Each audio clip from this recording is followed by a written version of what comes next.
Listen to me. I just got jumped. Argos! Control your animal. We're complying. Argos. At the beginning of the film, a former LAPD police officer named Jake Rosser was seen feeding his very canine partner Argos. After he finished feeding his dog, he then went to train Argos so that the dog would grow even stronger. Because even though he was no longer a police officer, Jake was apparently determined to continue protecting civilians from bad people. It was revealed that the reason Jake was fired from the police force was that he was considered too brutal toward his enemies. In the past, he and Argos had even slaughtered dozens of gangsters and cartels who dared to operate in America. That afternoon, Jake was seen eating with his wife, Mia. It was also shown that Jake's baby was also there, and it turned out that he had just become a father a few months ago. Right after that, Jake and Mia discussed their year-end holiday plans together. It was clear that Mia was very happy because, since Jake left the police force, he never had to deal with criminals again.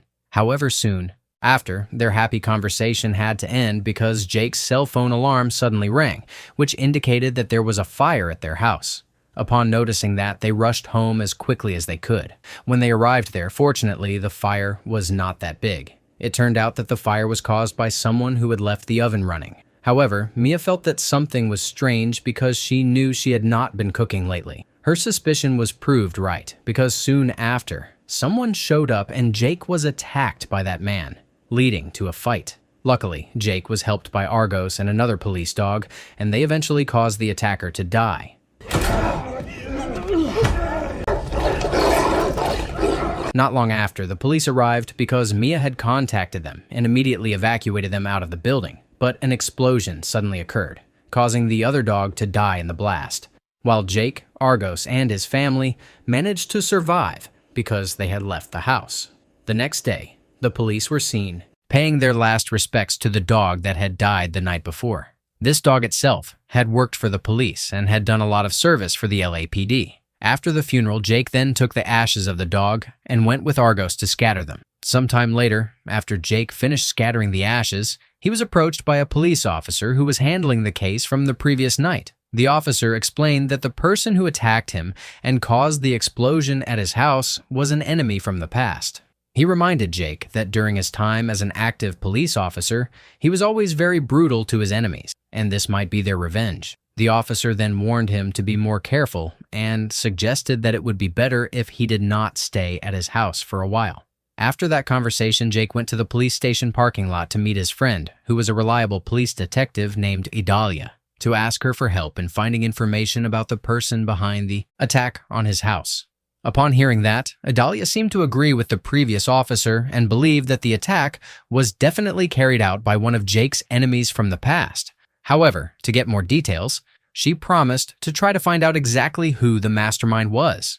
They then made an appointment to meet at a cafe the next afternoon to talk about the situation again.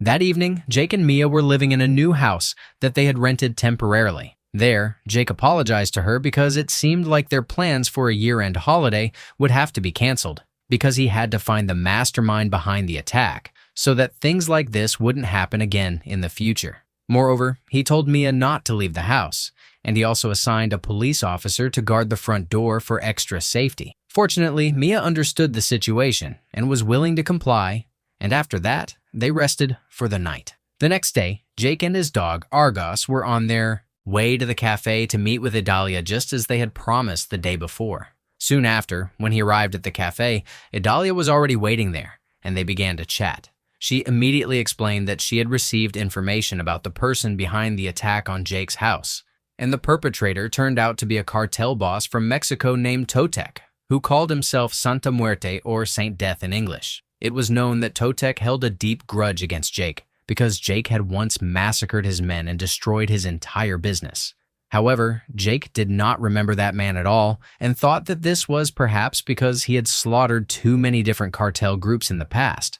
Moreover, he also showed that he was not afraid of the cartel boss at all, and he immediately planned to hunt him down, knowing that if this was not done, the cartel would definitely continue to invade his life and threaten his family. Shortly after, Idalia suddenly apologized to Jake, while showing a photo of his mother, who was being held captive by Totec. And after that, several of Totek's men showed up and immediately pointed their guns at Jake. We do keep our promises, Jake. I'm not going to shoot you.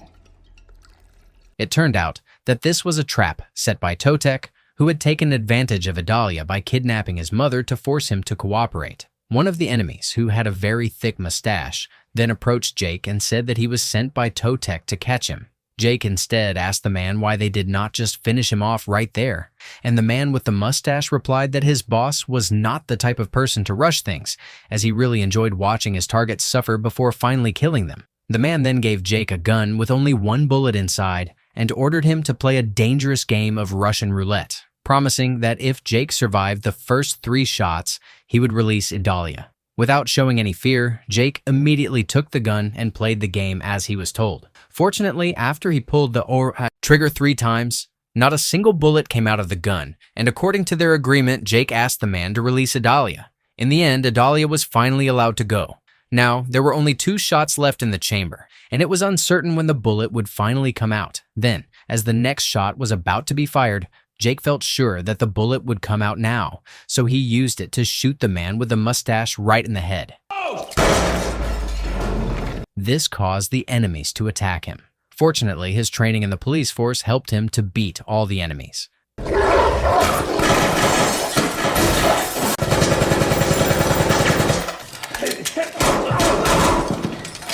After he successfully killed all the enemies, Jake immediately ran away while taking Argos with him. On the way, he contacted the police officer who was guarding his home to make sure that Mia and her child were okay. Luckily, they were still safe, because it seemed like the cartel hadn't found out their new address. Then, Jake escaped by stealing a car that was parked behind the cafe, and while he was on the way, he was contacted by Totek, the cartel boss himself, who congratulated him because he had been able to beat his men. Then, Totek told him that the car he had just stolen actually belonged to him, so he warned him that he had better be careful. Upon hearing that, Jake quickly realized that the car must be fitted with a bomb, so he grabbed Argos and jumped off the car. Suddenly, an explosion occurred, but luckily, Jake and Argos had jumped off. Not long after, a police officer named Officer Beekman showed up and suddenly pointed his gun at Jake because he apparently considered Jake a terrorist, so he insisted that Jake had to be taken to headquarters. However, Jake refused to go and denied his accusation, so Beekman immediately beat him until he fainted. As for Argos, the dog was carried away by Beekman's colleague. When he finally woke up, Jake was already in the hospital with his hands in handcuffs. He then asked the nurse how long he had been unconscious, and the nurse replied that he had been unconscious for a few hours and should rest first, but when the nurse left the room, he quickly tried to open the handcuffs. Soon after, the nurse returned to the room with Beekman, and after that, he asked the nurse to leave because he was going to have an important chat with Jake. Beekman then explained that he was indeed a police officer from the headquarters, but he admitted that a few days ago, he was forced by Totek to catch Jake. He said that he actually did not want to do this, but unfortunately Totek was threatening the safety of his wife, so he was forced to obey the orders of the cartel. After telling Jake that, Beekman poured poison into a glass and asked Jake to drink it immediately. Before doing so, however, Jake asked why he did not just finish him off with a weapon, and Beekman replied that this was an order from Totek, who wanted Jake to be killed by poisoning. Upon hearing that, Jake pretended to drink the water, and when Beekman was off guard, he quickly beat the officer until he fainted, because it turned out that he had managed to free himself. Seeing the opportunity, Jake immediately left the room. Shortly after, Beekman regained consciousness and immediately called his wife at home to flee to Europe right away because he had failed to kill Jake, and he was afraid that Totek would immediately hunt her down. His wife understood the danger and immediately left for Europe that very day. After that, Beekman was contacted by Totek, who asked if he had succeeded in killing Jake. Beekman replied that he had not, but he promised to pursue him again. Upon hearing that, Totek suddenly ordered him not to turn off the call and to put a headset on his ear. He then told him to obey his every word if he and his wife wanted to stay alive. The scene then moved to Argos, who was about to be euthanized by Totek's men. However, because Argos was a very smart dog, he was able to get out of the cage and escape before they could do anything to him. On the other hand, Jake was still in the hospital and was looking for a way to get out of there without being noticed. He then got the idea to disguise himself as a janitor and use the man's prosthetic hand to make his disguise convincing. Luckily, the janitor was in the toilet, so he was able to put on the man's clothes and the prosthetic hand.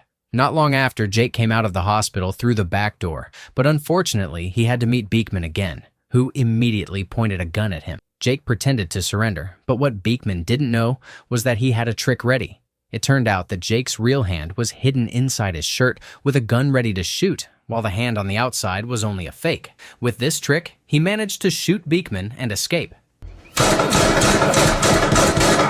Jake quickly ran away with a car that was parked nearby. However, Beekman showed up unharmed and tried to stop him. It turned out that the officer was wearing a bulletproof vest, so Jake's shots weren't doing much harm to him. Beekman then chose to chase Jake using a car that Totek had prepared for him, and when he opened the trunk of the car, he found that Adalia was already inside because the cartel had taken him. Totek then ordered Beekman to use her as bait to catch Jake, because she was Jake's best friend. On the other hand, Jake was on his way when suddenly the car ran out of gas, which forced him to stop at a gas station. However, since he did not have any money, he was forced to rob the cashier so he could get what he needed. At that same time, Beekman arrived at the scene with Adalia being held hostage. Upon seeing that, the cashier thought that Beekman was trying to help him, so he ran toward him, but he was suddenly killed. On the other hand, seeing Adalia being held hostage, Jake decided to give up and drop his gun. At that moment, Totek spoke to Beekman through the call and claimed that he could see them, so Beekman had to do what he said. He then ordered Beekman to shoot Adalia in the leg and then pour gasoline over his own body. Beekman was shocked and asked why he had to pour gasoline on himself. Totek then replied that this was a punishment because Beekman had told his wife escape to Europe. When Beekman asked what he should do about Jake, who was standing right in front of him, Totek replied that Jake was now his business and it would be better for Beekman to just do as he was told or his wife would be killed. Afraid that Totek might harm his wife, Beekman immediately shot Adalia in the leg and then poured gasoline on his own body. After that, Totek ordered him to light a match, but before anything happened, Argos suddenly showed up and bit Beekman's hand, causing him to accidentally set himself on fire. Meanwhile, Totek seemed happy with what he saw, showing that the cartel boss was truly a psychopath. It was clear that from the very beginning, he only wanted to play cruel games with everyone, including his hunt for Jake. Meanwhile, Jake took Adalia into the store to help her. When inside, Adalia immediately asked Jake to take off her belt because she realized that Beekman had attached a tracking device to it. After doing so, Jake then checked on Adalia's leg and saw that it was badly injured, so he immediately took her to the hospital to get treatment. On the way to the hospital, Adalia asked Jake to call a police ambulance because, as an active police detective, she was entitled to ambulance pickup facility. In the end, Jake called for the ambulance to quickly pick them up. And soon, Jake, Adalia, and Argos were all in the ambulance on their way to the hospital. During the ride, Jake contacted his wife using the cell phone of the ambulance officer and asked if Mia and their baby were okay. Mia answered that she had entrusted their baby to her mother that afternoon, while she was still fine so far. However, Jake had a bad feeling and asked her to leave the house and go to the end of the road, as he planned to pick up Mia before going to the hospital because his house happened to be on the same route. He continued to guide her over the phone. Soon after, Jake found Mia, but when they approached, the ambulance was suddenly hit and overturned. Two men then came out of the other car and killed the ambulance officers, along with Adalia. Knowing that they were Totek's men, Jake ordered Argos to attack them. Here, come on. Good boy. Good. After the dogs successfully killed the two men, Jake immediately checked on Mia, who was fortunately unharmed. However, they were attacked again by several shots that came directly from Totek, so Jake quickly brought Mia and Argos back into the house for cover. To keep his wife safe, Jake asked her to hide in the bathroom, while he and Argos prepared to fight Totek. Soon after, Totek eventually entered the house, so Jake and Argos immediately took action, and in just a few seconds, they managed to kill the man who had been terrorizing his family. At the end of the film, it was shown that Jake had to be punished with a few months in prison. The reason for this punishment was that he was considered the cause of the chaos that led to the deaths of several police officers, including Adalia and Beekman. It was seen that Jake did not seem to have a problem with this because the most important thing to him was the safety of his family.